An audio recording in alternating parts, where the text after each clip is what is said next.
नमस्कार, मैं प्रतिभा खेड़े आपका स्वागत करती हूँ अपने YouTube चैनल नॉलेज रैन में, जहाँ हम एड ग्रेड अभ्यास पुस्तिका विषय गणित कक्षा 8 के हल देख रहे हैं। आज हम अध्याय 4 आंकड़ों का प्रबंधन के हल देखेंगे। अगर आपको इसके पहले के वीडियोस देखने हैं तो आप चैनल की प्लेलिस्ट में जाकर उन्हें देख सकते हैं, और अगर आपको मेरे वीडियोस पसंद आ रहे हैं तो कृपया उन्हें लाइक करिए, शेयर करिए और चैनल को सब्सक्राइब करिए। प्रश्नों को पढ़कर दिए गए विकल्पों में से सही उत्तर चुनकर लिखिए और सामने दिए गए सही घेरे को भरिए। प्रश्न नंबर 1 है, संपूर्ण और उसके एक भाग को दर्शाने वाला आलेखीय निरूपण है। आयत चित्र, दंड आरेख, रैखिक आलेख या पाई चार्ट। तो इसका सही उत्तर है ऑप्शन डी, पाई चार्ट। तो यहाँ हम डी वाले गोले को काला करेंगे। अगला है प्रश्न नंबर 2, संकेतों का प्रयोग करते हुए आंकड़ों का चित्रीय निरूपण है। चित्र के रूप में जब आंकड़ों का निरूपण किया जाता है तो उसे क्या कहते हैं? पाई चार्ट, रैखिक आलेख, चित्रालेख या आयत चित्र। इसे कहते हैं चित्रालेख। Option number C, चित्रालेख। अगला है, जब एक पासे को फेंका जाता है तो 2 आने की प्रायिकता है।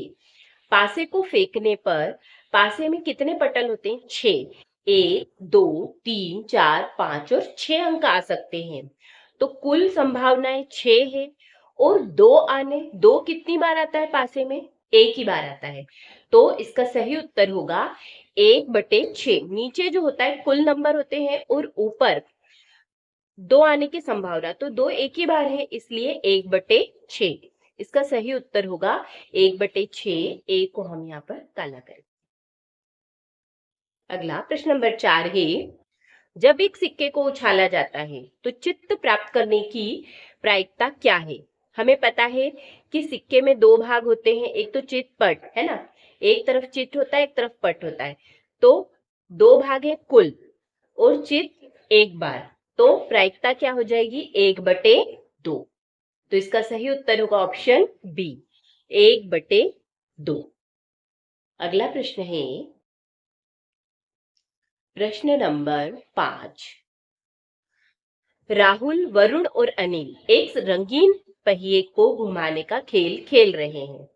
यदि तीर लाल रंग पर रुकता है तो राहुल जीत जाता है। यदि तीर नीले रंग पर रुकता है तो वरुण जीत जाता है। यदि तीर हरे रंग पर रुकता है तो अनिल जीत जाता है। इस खेल को न्याय संगत बनाने के लिए निम्न में से कौन सा रंगीन पहिया प्रयोग किया जाना चाहिए? अब यहाँ देखिए, हम 3 दोस्त हैं, राहुल, वरुण और अनिल, और तीनों के लिए एक एक रंग उसने बोला है जीतने के लिए, लाल रंग, नीला रंग और हरा रंग। तो यहाँ पहला यदि हम देखें गोला, तो इसमें लाल, हरा, हरा, नीला, मतलब लाल एक बार है, नीला एक बार है, पर हरा 2 बार है। तो हरे की संभावना बढ़ जाएगी, तो ये तो इसका सही ऑप्शन नहीं होगा। अगला देखें तो इसमें लाल, लाल 2 बार है, हरा, हरा 2 बार है, लेकिन नीला एक ही बार है। तो नीले की संभावना कम हो जाएगी और इन दोनों की संभावना बढ़ जाएगी, तो ये भी इसका सही उत्तर नहीं हो सकता। अब इस घेरे में देखें तो नीला नीला 2 बार है, लाल 2 बार है, नहीं लाल 3 बार है और हरा 1 बार है। तो यहाँ तो लाल रंग की संभावनाएं ज्यादा हो जाएगी, इसलिए ये भी गलत है। अगला हम घेरा देखें तो इसमें लाल 2 बार है, नीला भी 2 बार है और हरा भी 2 बार है, मतलब सभी के जीतने की संभावनाएं बराबर रहेगी। तो इसका सही उत्तर होगा ऑप्शन नंबर 4, डी।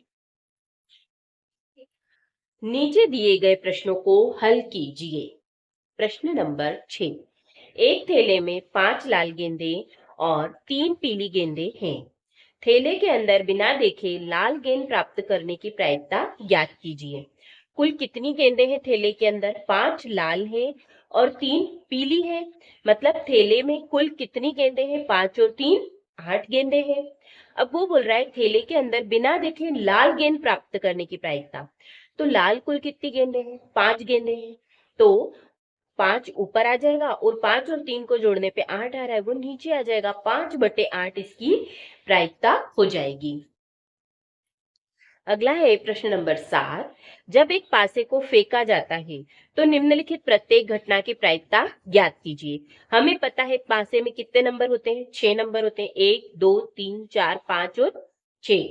तो 5 से बड़ी एक संख्या, 5 से बड़ा सिर्फ एक 6 होता है पासे पे। तो 5 से बड़ी संख्या आने की प्रायिकता क्या हो जाएगी?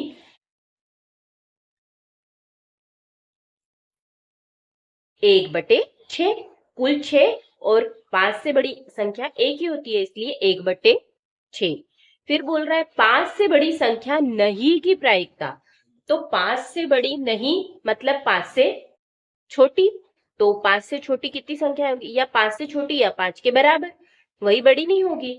तो कुल 5 संख्याएं होंगी, इसलिए 5/6 इसकी प्रायिकता हो जाएगी। अब सबसे छोटी अभाज्य संख्या 2 की प्रायिकता, सबसे छोटी अभाज्य संख्या की प्रायिकता, तो सबसे छोटी अभाज्य संख्या 2 है, तो 2 की प्रायिकता तो 1/6 होगी।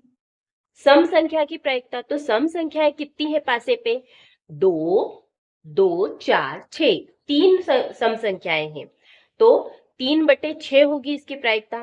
पर 3/6 को और सरल किया जा सकता है, कैसे? 3 एकम 3 और 3 दूनी 6, तो 1/2 इसकी प्रायिकता हो जाएगी। प्रश्न नंबर 8 है, निम्न दंड आलेख में अलग अलग शैक्षिक वर्षों में कक्षा 8 के विद्यार्थियों की संख्या दर्शाई गई है। दंड आलेख को देखकर निम्नांकित प्रश्नों के उत्तर दीजिए। ये जो दंड आलेख है, इसमें हमें अलग अलग शैक्षिक वर्षों में विद्यार्थियों की संख्या बताई है। जैसे 2003-4 में कितने विद्यार्थी थे? 100, 4-5 में 200, 5-6 में ये हो गए 250, 6-7 में 300 और 7-8 में 350। इस तरह से ये हमको एक दंड आलेख में विद्यार्थियों की संख्या अलग अलग वर्षों में बताई है। तो पहला ही प्रश्न वो पूछ रहा है, इस दंड आलेख द्वारा क्या सूचना दी गई है? परीक्षा में भी ये प्रश्न आते हैं, इसका उत्तर आपको प्रश्न में ही मिल जाएगा। यहाँ जो ये प्रश्न लिख रखा है उसी में उसने दे रखा है कि निम्न दंड आलेख में अलग अलग शैक्षिक वर्षों में कक्षा 8 के विद्यार्थियों की संख्या दर्शाई गई है। तो हम उत्तर में ये की यही लाइन लिख सकते हैं। दंड आरेख में अलग अलग शैक्षिक वर्षों में कक्षा 8 के विद्यार्थियों की संख्या दर्शाई गई है। दूसरा प्रश्न वो पूछ रहा है, किस वर्ष में विद्यार्थियों की संख्या में अधिकतम वृद्धि हुई? तो यहां देखिए, ये जो दंड आरेख है, यहाँ पर 100 थे विद्यार्थी, 100 के बाद कितने हो गए हैं? सीधे 200 हो गए हैं। अगले वर्ष में 200 से कितने हुए हैं? 250, फिर 250 से 300, 300 से 350। तो एकदम से ज्यादा कहाँ बढ़े? 100 के बाद सीधे हुए हैं 200। तो 4 और 5 में ज्यादा बढ़ गए हैं विद्यार्थी, है ना? वर्ष 4-5 में विद्यार्थियों की संख्या में ज्यादा बढ़ोतरी हुई है। तो इसका उत्तर आएगा वर्ष 2004 और 5। तीसरा प्रश्न उसने पूछा है, किस वर्ष में विद्यार्थियों की संख्या अधिकतम है? तो सबसे बड़ा दंड आरेख देख लेंगे हम। तो यहाँ पर सबसे बड़ा कौन सा जा रहा है? ये 7-8 वाला। तो 7-8 में विद्यार्थियों की संख्या सबसे अधिक रही। इसके बाद चौथा पूछ रहा है, बताइए कि यह सत्य है या असत्य कि 2005-6 में विद्यार्थियों की संख्या 3-4 की संख्या की दुगनी है। तो हम देखें 5-6 में कितने हैं? 5-6 में हमारे पास विद्यार्थी हैं 250 और 3-4 में कितने हैं? तो 3-4 में हमारे पास कितने हैं? 100 है। तो क्या ये 100 का दुगना है? 100 का दुगना कितना होता है? 200, लेकिन ये तो 250 है। तो यहाँ पर ये कथन कैसा हो जाएगा? हमारे पास असत्य हो जाएगा। अगला है प्रश्न नंबर 9। निम्न द्विदंड आलेख में 2 शैक्षिक वर्षों में एक विद्यार्थी द्वारा अलग अलग विषयों में प्राप्त किए गए अंक दिए गए हैं। द्विदंड आलेख को देखकर निम्नांकित प्रश्नों के उत्तर दीजिए। यहाँ जो आलेख दिया हुआ है ये द्विदंड है। इसमें दंड आलेख में दो जानकारियां एक साथ दे रखी है। तो पहला ही प्रश्न उसमें पूछा है कि इस द्विदंड आलेख द्वारा क्या सूचना दी गई है? तो वही प्रश्न में से हम लिख लेंगे इसका उत्तर कि द्विदंड आलेख में 2 शैक्षिक वर्षों में एक विद्यार्थी द्वारा अलग अलग विषयों में प्राप्त किए गए अंक दिए गए हैं। इस तरह के प्रश्नों का उत्तर प्रश्न के अंदर ही होता है, वही हमने यहाँ पर लिखा है। दूसरा प्रश्न वो पूछ रहा है, किस विषय में विद्यार्थी के प्रदर्शन में सबसे अधिक सुधार हुआ है? तो यहाँ हम जो दंड आरेख हमें दे रखा है इसको हम देखें तो पहले गणित में कितने अंक थे विद्यार्थी के? 30 अंक थे। अब फिर उसके बाद कितने हो गए? 60 हो गए। सामाजिक में 50 थे, फिर 60 हुए। इसमें भी यहाँ पर समझ लो 50 और उससे भी कम का अंतर आया है। लेकिन यहाँ पर हम देख रहे हैं कि सीधे 30 से डबल हो गए। अगली बार में उसके नंबर कैसे हो गए? ज्यादा हो गए ना एकदम। इतना अंतर किसी दंड आरेख में हमें देखने को मिल रहा है क्या? नहीं मिल रहा है। तो ये वाला किस विषय में किस विषय में विद्यार्थी के प्रदर्शन में सबसे अधिक सुधार हुआ है? तो हम क्या लिखेंगे? गणित में सबसे अधिक सुधार हुआ है। दूसरे का उत्तर गणित आएगा। अगला है, किस विषय में प्रदर्शन में गिरावट आई है? तो अब गिरावट देखें तो यहाँ तो सुधार ही हुआ है, यहाँ पर भी थोड़ा सा ही सही पर सुधार हुआ है, यहाँ भी सुधार हुआ है, लेकिन यहाँ पर ज्यादा अंक थे और कम हो गए हैं। फिर तो किस विषय में गिरावट आई है? अंग्रेजी विषय में यहाँ पर हम देखें कि गिरावट आई है। अगला प्रश्न वो पूछ रहा है कि किस विषय में प्रदर्शन में समान रहा, मतलब न तो ज्यादा न तो बढ़ा है न कम हुआ है। तो यहाँ दंडारेख हम ये वाला देखें तो ये दोनों समान ही है। तो हिंदी विषय, तो इसका उत्तर हो जाएगा हिंदी। अगला प्रश्न देखें, प्रश्न नंबर 10। दी गई सारणी में किसी राज्य के खाद्यान्न उत्पादन को दर्शाया गया है। आंकड़ों को दंड आलेख में दर्शाइए। यहाँ पर वर्ष दिया है 2001, 2, 3, 4 और 5 और उत्पादन दिया है लाख टनों में, है ना? 45 लाख टन, 48, 60, 62 और 80 लाख टन। तो ये हमने एक दंडारेख बनाया है यहाँ पर। इसमें इस तरह का दंडारेख बनेगा, 0, 2001, 2002, 3, 4 और 5, है ना? 2001 में दिया है उसने कितना? 45। तो यहाँ पर हमने 0.5 सेंटीमीटर 5 मिलीलीटर पे ये बिंदु लगा लिए हैं।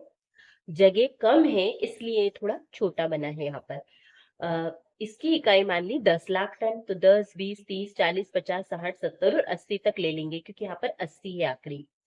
तो 2001 में 45 दिया है तो इस ग्राफ को 45 तक ले जाएंगे, 40 और 50 के लगभग बीच में। 2002 में 48, तो 45 से थोड़ा सा और ऊपर। 3 में 60 तक ले जाएंगे, 4 में 62 तक और 5 में 80 तक। इस तरह से हम दंडारेख बना देंगे। यहाँ वर्ष लिखेंगे, यहाँ उत्पादन लाख टनों में। अगला है, किसी छात्रावास में विभिन्न भाषाएं बोलने वाले विद्यार्थियों की संख्या नीचे दी गई है। इन आंकड़ों को एक पाई चार्ट द्वारा प्रदर्शित कीजिए। ये आंकड़े भाषा हिंदी, अंग्रेजी, मराठी, तमिल और योग। ये मराठी, तमिल और योग। तो विद्यार्थियों की संख्या हमें यहाँ दे रखी है 40, 25, 15, 10 और 90, है ना? अब इसका क्या बनाना है? हमें एक पाई चार्ट बनाना है इन आंकड़ों से। तो हिंदी में कितने हैं? 40 है। पाई चार्ट कैसे बनाया जाता है? ये जो अंक है इन सबको हम जोड़ देंगे। तो इनका योग हमें दे ही रखा है प्रश्न में 90। यहाँ उसने योग लगा के हमें दे रखा है 90। तो जो 40 है इसके बटे में योग आएगा 90 और उसमें 360 का हम गुणा करेंगे। इसको जब हम हल करेंगे तो केंद्रीय कोण हमको मिल जाएगा। इसको हल करने पे आ रहा है 160। तो ये हिंदी के लिए केंद्रीय कोण हो गया।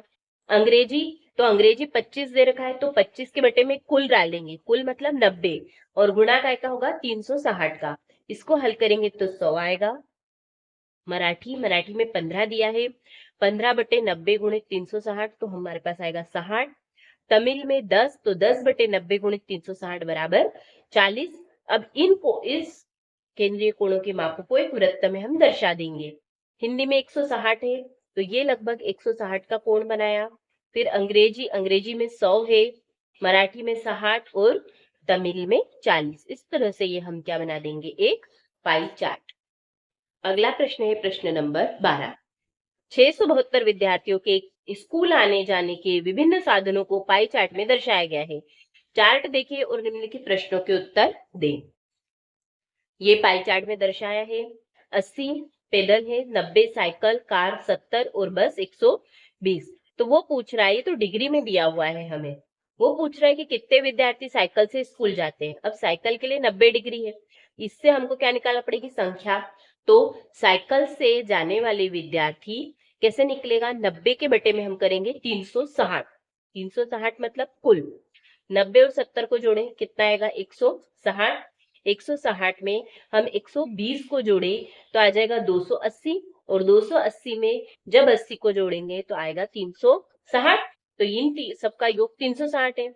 तो 90 के बटे में क्या डालेंगे, कुल। कुल मतलब 360, और गुणा भी 360 का होता है। तो 360 से 360 कट जाएगा, कितना आएगा 90।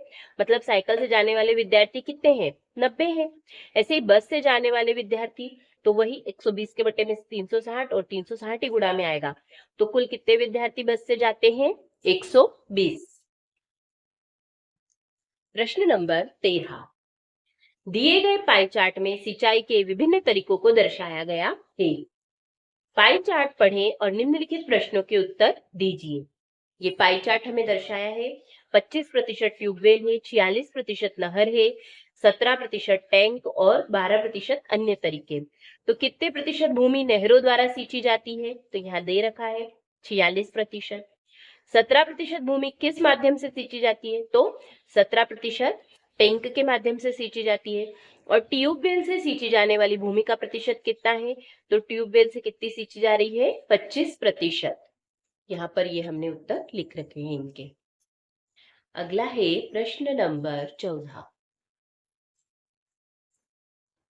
किसी व्यक्ति की मासिक आय 15,000 रुपए है, उसके द्वारा मासिक बचत को पाई चार्ट पर दर्शाने वाले त्रिज्या खंड का केंद्रीय कोण 60 अंश है। उसके द्वारा कितनी मासिक बचत की गई, यह मासिक आय का कितना प्रतिशत है। तो कुल मासिक आय कितनी है उसकी, 15,000 रुपए। बचत का केंद्रीय कोण कितना हो जाएगा, दिया हुआ है हमें 60 अंश।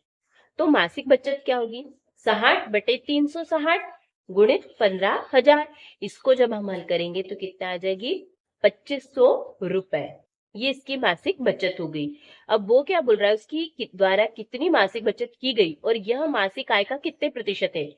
तो मासिक आय का प्रतिशत निकालने के लिए ये जो बचत निकली है 2500, इसके बटे में हम करेंगे 15,000 और 100 का गुणा करेंगे तो प्रतिशत निकल जाएगा।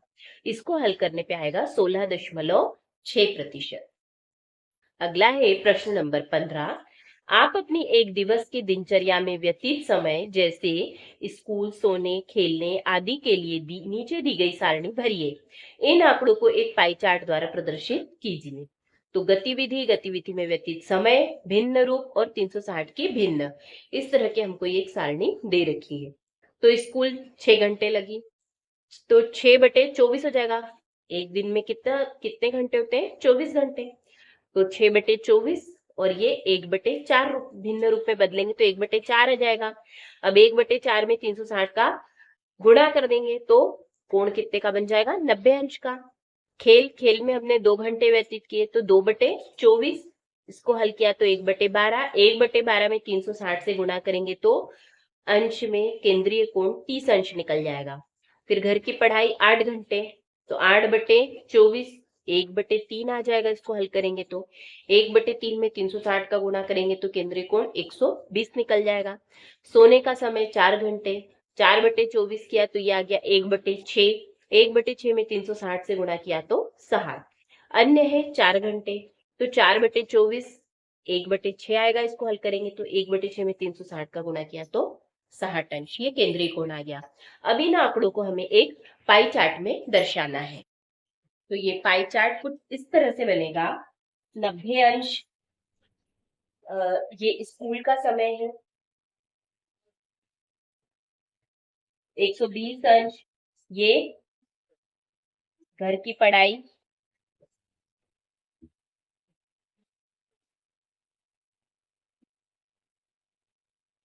उसके बाद 60 अंश सोने का,